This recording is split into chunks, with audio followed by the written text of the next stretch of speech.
Olá, você está na Pastoral da Semana da Primeira Igreja Batista em Indaiatuba. Senhor, por que permaneces longe? Você já fez essa pergunta?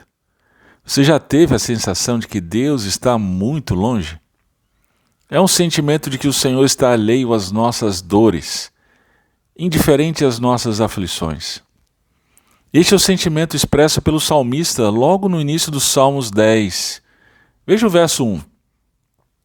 Senhor, por que permaneces longe?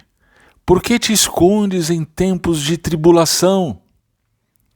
Este salmo é anônimo, mas está localizado entre os salmos de Davi, então eu presumo que seja de autoria dele.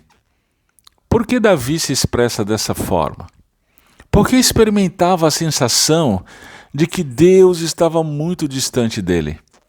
Bem, Davi tinha muito que falar sobre o sofrimento que a maldade dos outros lhe impôs.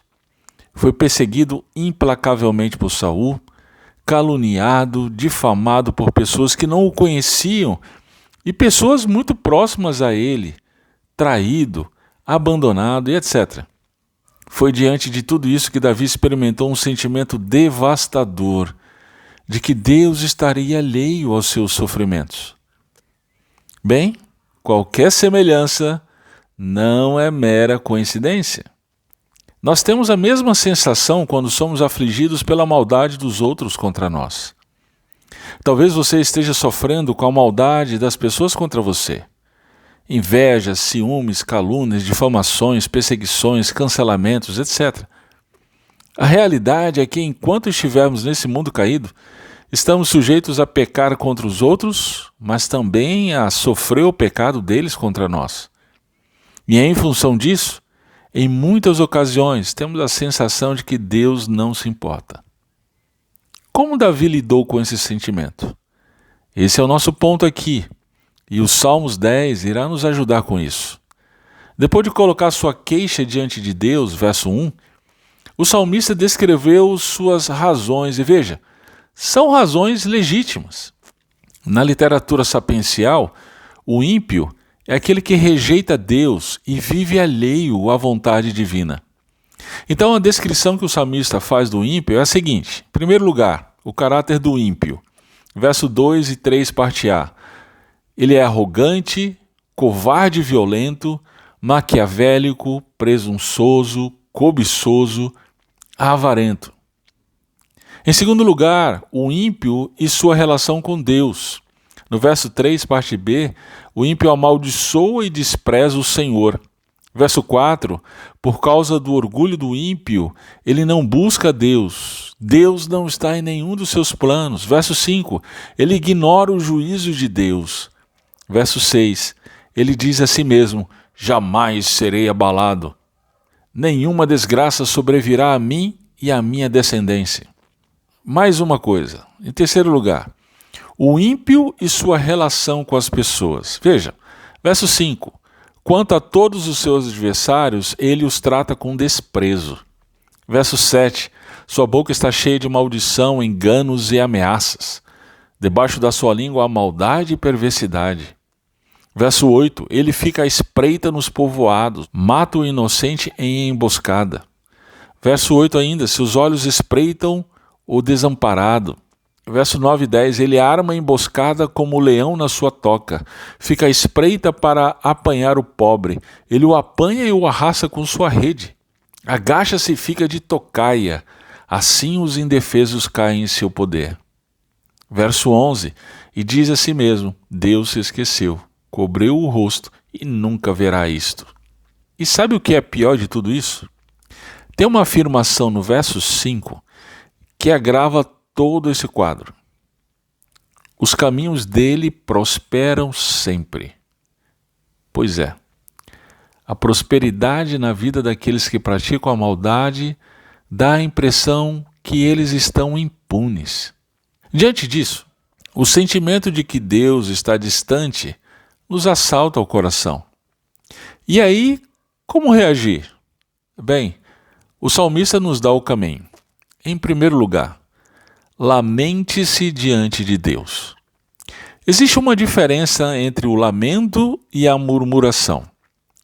O lamento é a queixa comunicada a Deus, enquanto que a murmuração é a queixa voltada contra Deus. O salmista no verso 1 parece murmurar contra Deus. Senhor, por que permaneces longe? Por que te escondes em tempos de tribulação? Mas tem um detalhe aqui. Ele não se queixa de Deus para ninguém.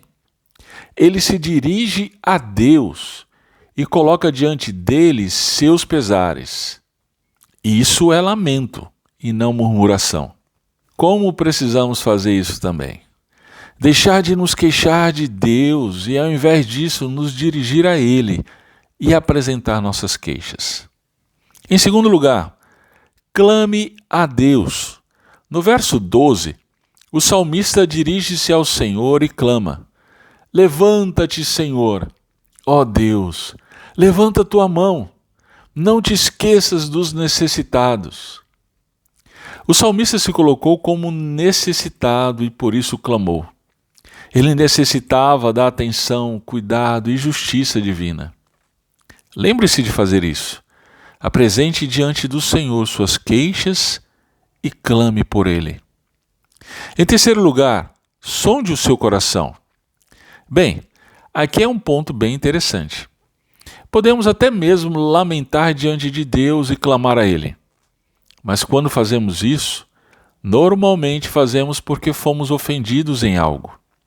Nos ofendemos e ficamos profundamente abatidos porque nosso interesse último está em nossa honra que foi arranhada, em nosso status que foi ameaçado, em nossa imagem que foi manchada. Porém, veja a pergunta que o salmista faz ao Senhor no verso 13. Por que o ímpio blasfema contra Deus, dizendo a si mesmo: Tu não pedirás contas? Veja que a principal razão da queixa do salmista não era a ofensa que ele mesmo recebia. Isso era legítimo, mas a razão principal era que Deus era blasfemado pelo ímpio.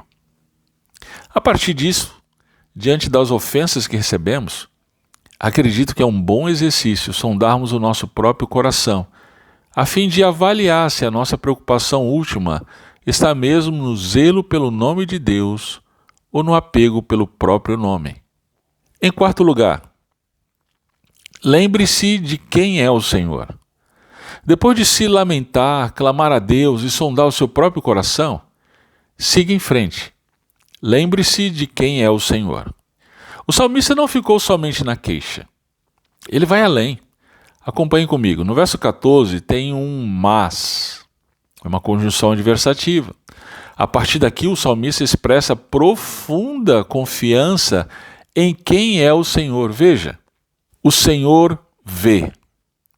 Verso 14, mas tens visto, porque atentas para o sofrimento e a dor, para os tomares na tua mão. Ainda no verso 14, o indefeso se entrega a ti, tu és o amparo do órfão. Além do fato de que o Senhor vê, o salmista expressa confiança no fato de que o Senhor faz justiça. Olha o verso 15. Quebra o braço do ímpio e do malvado, esquadrinha a maldade deles, até não encontrar mais nada. Além disso, o Senhor governa. Verso 16. O Senhor é rei para sempre e eternamente.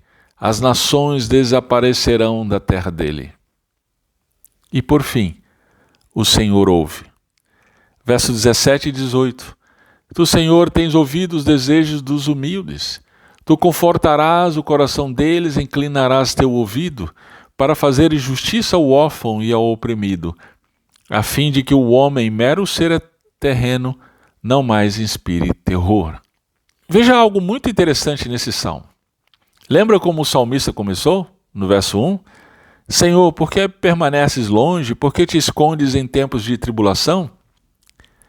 Pois é, ele se queixou pela aparente indiferença do Senhor.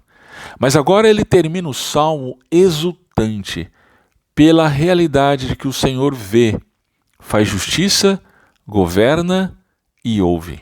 Em outras palavras, a confiança em Deus nos leva da queixa contra a aparente indiferença do Senhor à exultação na justiça divina. Sendo assim, eu quero encorajá-lo a se juntar a mim em oração. Peçamos que o Senhor nos dê a confiança nele. Roguemos para que o Senhor nos dê o coração de Cristo e assim abandonemos as armas e não retribuamos a ofensa. Supliquemos que a graça do nosso bom Deus, revelada em Jesus Cristo, nos leve a nos entregar a Ele em confiança de que Ele se importa, vê, faz justiça, governa e ouve.